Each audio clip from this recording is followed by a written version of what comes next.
Do what thou wilt should be the whole of the law. Frater Oz again. Wanted to make a video today about the Gnostic Mass and about attending your first Gnostic Mass. Before we get started, I just want to say, if you're new to the channel, hit that subscribe button, like the video, and leave me a comment below. And for you people who have been to lots of Gnostic Masses, leave a comment if I've left anything out to help out the new people. And in the description below, there's going to be links to all kinds of stuff, including our Patreon, that you should consider signing up to support the channel. And I'm also going to leave a video to a really good video of the Gnostic Mass on Vimeo, okay, that you can watch. So Liber 15, the Gnostic Mass, is the central ritual, both public and private, of OTO, of Ecclesia Gnostica Catholica, which is the EGC, which is the ecclesiastical arm of OTO, or the church portion of OTO, okay? And many OTO bodies perform the Gnostic Mass on a regular basis and publicly. So this is something that you can attend to start to meet people and integrate yourself in if you're interested in joining OTO, okay? So there are things that you will be expected to do when you attend a Gnostic Mass, okay? Now, before the Mass starts, most likely they're going to give you what's called a Mass Missal, okay? It's a little booklet, and it has the parts that you'll be expected to speak and signs that you'll be expected to make.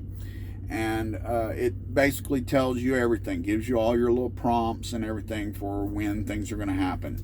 And I want you to not be worried if you miss stuff.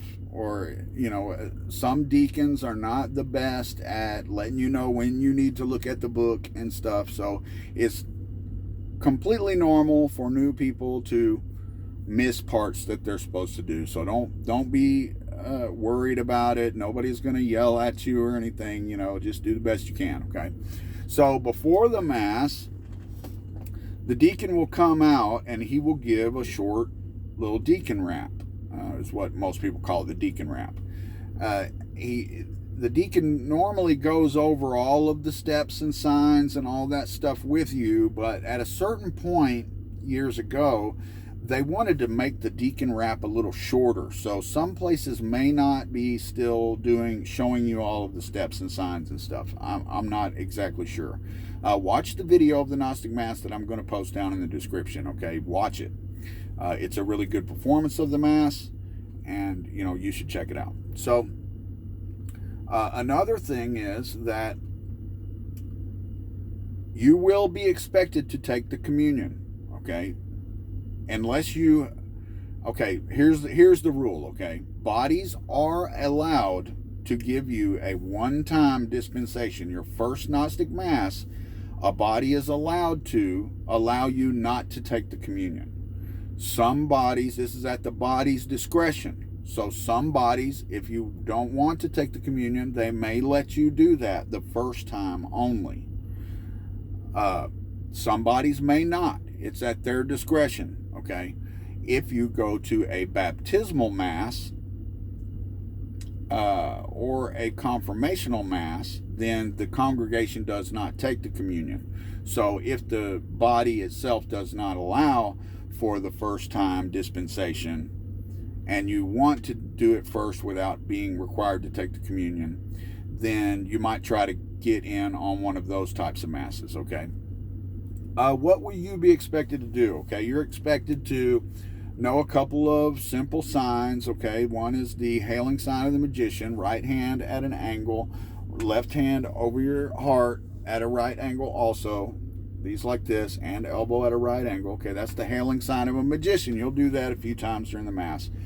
There's also the step and sign of a man and a brother that you will do before you start the creed, and then you'll be reciting the creed along with everyone else in the congregation. All this is in your Mass Missal, okay? And then there is a shin position that you'll kneel down and place your hands over your head like this in the shin position. Then there is what's called the anthem, which is a call and response, which there'll be parts that men and women say together, and then the men will say something, the women will say something, and back and forth during this. And then you will be expected to take the communion, which basically just consists of going up to the altar. You'll be given a communion wafer, and you eat that.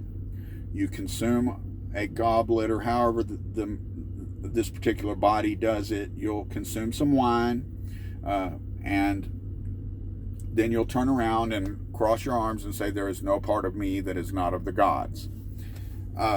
Now, as far as the communion itself is concerned, the deacon, when he comes out, should ask if you want wine or water, okay? And you can substitute water.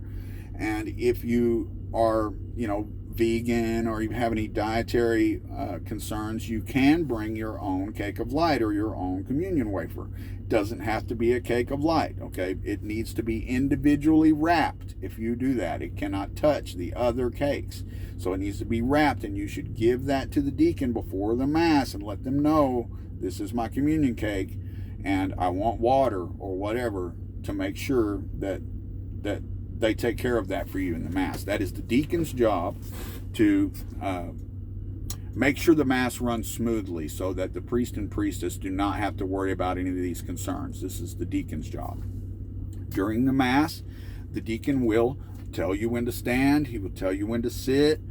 Follow the deacon. The deacon does the things that you are supposed to do, and he will let you know when you're supposed to do things, okay?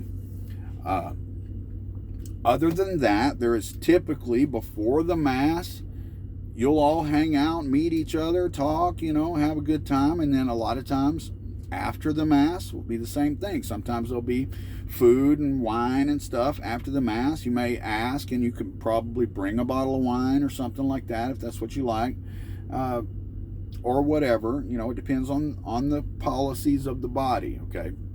So you want to ask these things up front. If you want to bring some wine or something, ask, is it okay if I bring some to drink? Or we're going to stay after, and is there going to be food and stuff like that?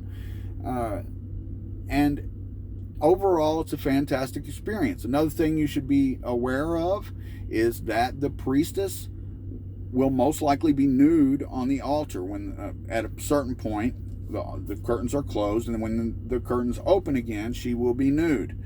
This is not always followed. It's at the priestess's discretion whether she re-robes or not behind the veil. So sometimes there's nudity, sometimes there's not, okay? What else? It's a fantastic ritual, guys, and everybody should experience it at least once. And it's one of my favorite parts of being an OTO member, is attending and performing the Gnostic Mass. I have been a child, a deacon, and a priest. I'm an ordained priest in EGC, and I'm an ordained deacon, and I perform a pretty badass Mass, if I do say so myself. Maybe at some point I will do an advice for deacons, because I used to do a whole, I guess you would call it a lecture, workshop on the role of the deacon in the Gnostic Mass.